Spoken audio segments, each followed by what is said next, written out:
The House That Whispers. Part 1, The Key in the Cellar. It started with the knock.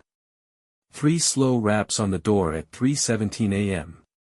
Danny jolted upright in bed, the echo of the knocks lingering like a heartbeat in the air. Rain tapped the windows in soft warning.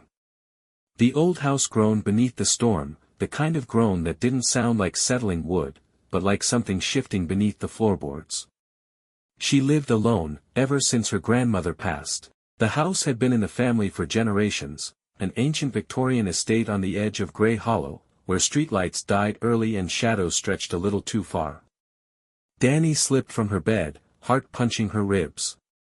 She crept toward the hallway, not bothering to turn on the lights. The old place didn't need them, she knew every warped step, every creaking board. At the top of the stairs, she paused. Another knock. Slower this time. Heavier. It wasn't coming from the front door. It was coming from beneath the floor. From the cellar. She descended the stairs, cold sweat trailing down her spine. Her bare feet met the frigid floor. The door to the cellar sat slightly ajar, something it never did on its own. Her grandmother used to say the latch was stiff. Danny touched it, and it swung open with a sound like a breath being drawn in. The basement smelled of earth and rust, and something sweet, too sweet. Like fruit left out too long. She flicked on the hanging bulb. It swayed gently, casting warped shadows that twisted and broke across the dirt floor.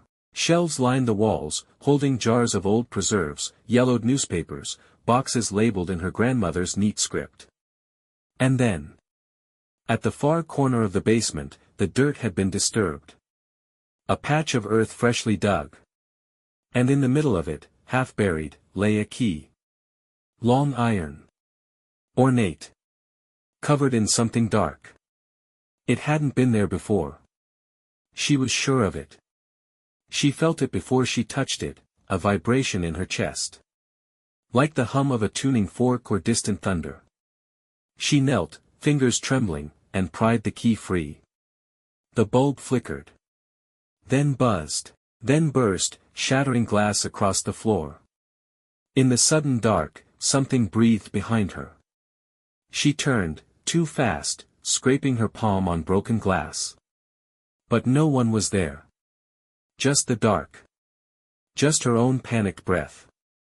Clutching the key, Danny scrambled upstairs and slammed the cellar door. She shoved a chair against it, heart racing. Silence returned. But something still watched her from behind the wood. She didn't sleep. She sat on the couch with every lamp on. Rain poured outside. She watched the cellar door, unable to look away. At 4:44 a.m., the whispers started. Faint, unintelligible, but not from inside the cellar. They were coming from the key. Part 2, Grandmother's Room. By daylight, the house looked normal again. Sunlight scattered gold through dusty windows. The cellar door still sat shut, the chair against it unmoved. But the key felt warmer. Danny turned it over in her hand. The whispers were gone, but something in her gut twisted when she touched the metal. It was too warm for iron. And it pulsed. She remembered something, a dream. A memory. Her grandmother, holding a similar key, whispering to it. Not words, exactly. More like tones. A chant. She went to her grandmother's room. The door hadn't opened since the funeral. Dust coated every surface. Photos stared back at her, each one more faded than the last. But then she saw it, a lockbox under the bed. Ornate like the key. Carved symbols, almost tribal. The key fit. Inside, a journal. Leather-bound. Fragile. This house lives. It remembers. The key is the mouth. Do not feed it lies. Do not bring it upstairs. More pages detailed rituals. Protection circles. Symbols Danny couldn't read. But one thing was clear, her grandmother had been guarding something beneath the house. And now, Danny had disturbed it. The air changed. Grew thick. Heavy. From behind her, a whisper, "You opened it." Danny spun around. Nothing there. But the mirror reflected something. Not her. Not quite. A version of herself, smiling too wide. Standing too still. She slammed the journal shut. The reflection blinked. The floor beneath her creaked. Not just a shift. A step. Something was coming upstairs. Part 3, Feeding the Mouth. She tried burning the journal. The pages screamed. Not caught fire, screamed.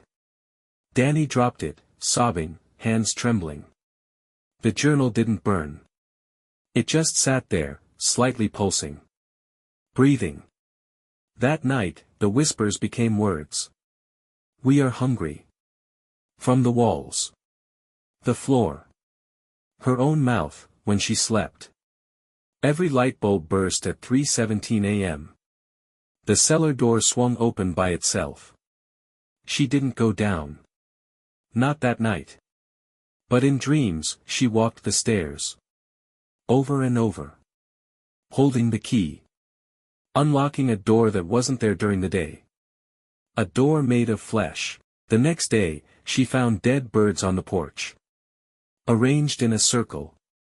Eyes missing.